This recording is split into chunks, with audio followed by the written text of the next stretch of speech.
Assalamualaikum warahmatullahi wabarakatuh. Perkenalkan, nama saya Lukiana Senina Yuna. Saya dari kelas 6A. Kali ini saya akan membawakan dongeng dari daerah Jawa Barat, yaitu Sangkuriang.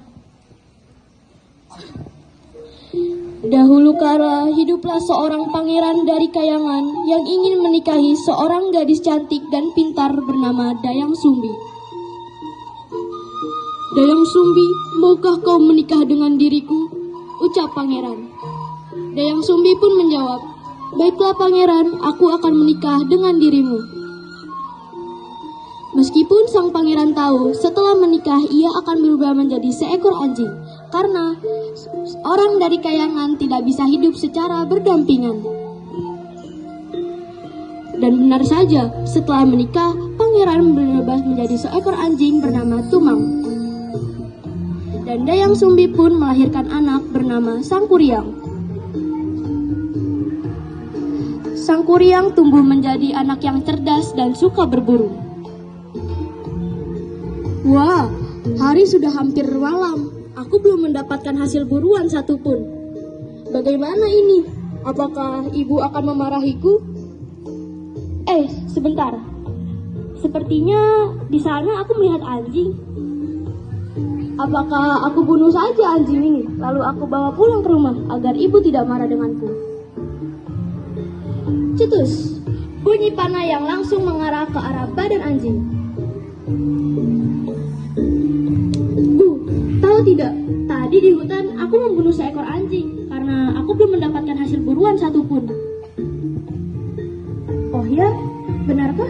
Apa ciri-ciri dari anjing tersebut, nak? Tanya Dayang Sumbi.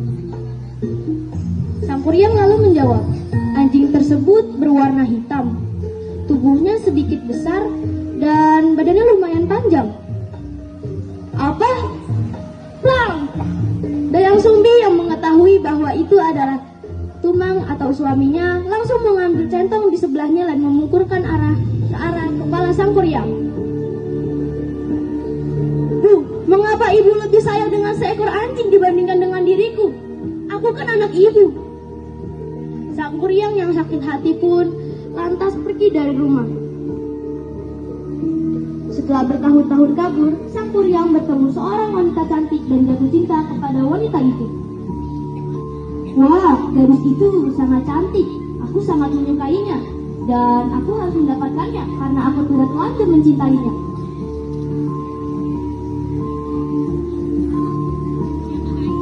Sangkuriang yang tidak tahu bahwa wanita itu adalah ibunya.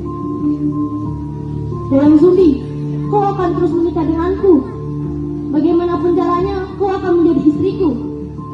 Sangkuriang terus ingin menikahi Dayang Sumbi. Karena Sangkuriang seolah-olah memaksakan kehendaknya untuk mendapatkan Dayang Sumbi pun mencari cara untuk mengetahui siapakah Sangkuriang sebenarnya. Saat sedang mencarikan kutu di kepala Sangkuriang, Dayang Sumbi pun kaget, lalu berbicara di dalam hati.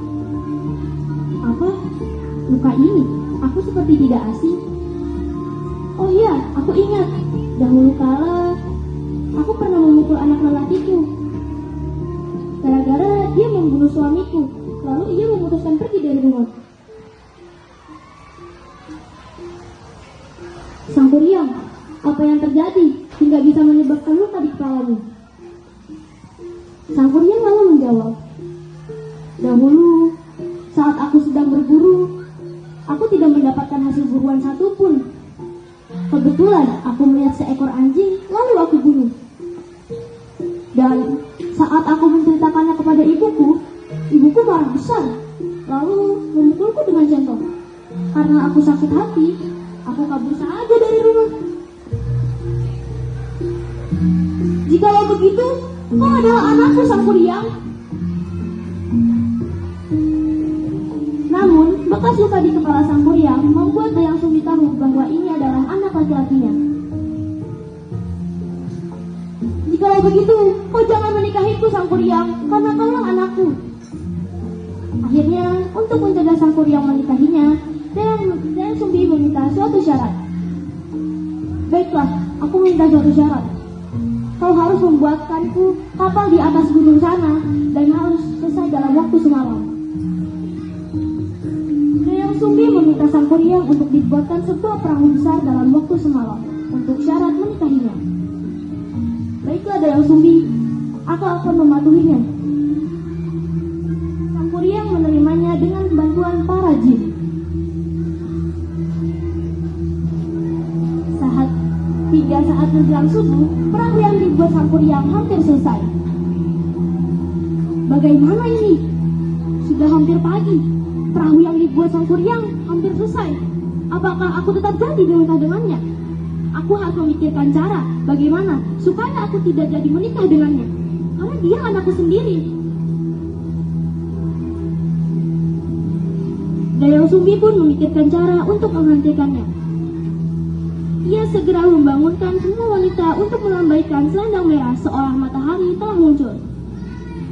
Melihat selendang itu, ayam-ayam jantan berkokok dan petani beranjak ke ladang seolah hari telah pagi. Apa? Jangan pergi dulu. Bagaimana aku bisa menikahi Dayang Sumbi?